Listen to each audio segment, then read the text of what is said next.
गणेशोत्सवासंदर्भातल्या काही बातम्या पाहूया। सुरुवातीला मुंबईच्या गोराई परिसरात गोराईचा बाप्पा विराजमान झालाय। गेल्या 30 वर्षांपासून या ठिकाणी गोराईच्या राजाची स्थापना केली जाते। अलीकडच्या काळात नवसाला पावणारा म्हणून या गणरायाची ख्याती पसरत असल्याचं मंडळाकडून सांगितलं जात आहे। गोराई आणि गोराई गावठाण परिसरातील नागरिक या ठिकाणी दर्शनासाठी गर्दी करतात। याचा आढावा घेतलाय आमचे प्रतिनिधी अक्षय कुडकेलवार यांनी। मुंबईच्या पश्चिम उपनगरातीलच एक आणखी प्रसिद्ध आणि नावाजलेला राजा अर्थातच गोराईचा राजा।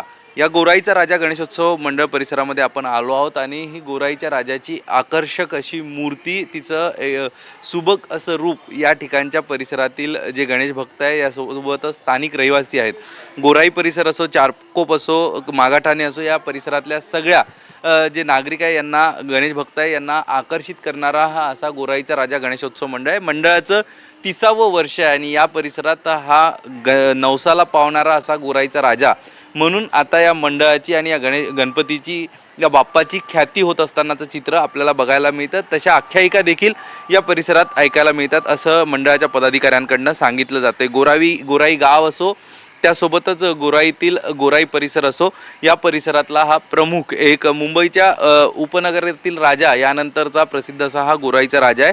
मंडळाच्या पदाधिकाऱ्यांशी आपण त्याच्या वैशिष्ट्याविषयी थोडक्यात जाणून घेणार आहोत। सर, तुम्ही मला सांगा, गोराईच्या राजाचं वैशिष्ट्य नेमकं काय आहे आणि ज्यावेळी गोराईच्या राजाची स्थापना झाली होती, काय भूमिका होती तुमची ही स्थापना करताना आणि काय सांगाल, काय पार्श्वभूमी आहे मंडळाला?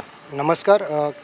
हे आमचं 30वं वर्ष आहे आणि सुरुवातीला जसं म्हणजे गोराई खूप मोठी होती आणि एकच असा गणपती बसायचा, पण आम्ही नंतर म्हणजे प्रत्येक एरियामध्ये सगळ्यांना जवळ घेऊन, म्हणजे दुसऱ्या पक्षाचे असो किंवा दुसऱ्या मंडळांना एकत्र घेऊन आपण हा सुरुवातीला स्थापना करायचा आपण प्रयत्न केला।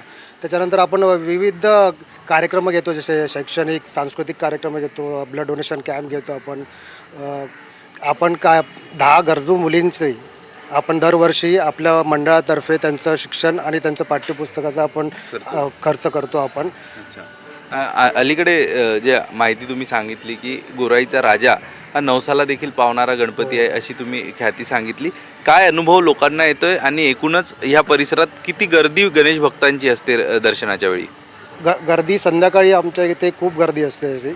आणि जसं तुम्ही बोलात नवसाला पावणारा वगैरे, तर आता जे आम्ही सोनपट्टा आणि कर्णलंकार सोन्याचे आहेत ते काही ज्यांचे नवस खरोखर झाले त्यांनी आम्हाला ते डोनेट केलेले आहेत।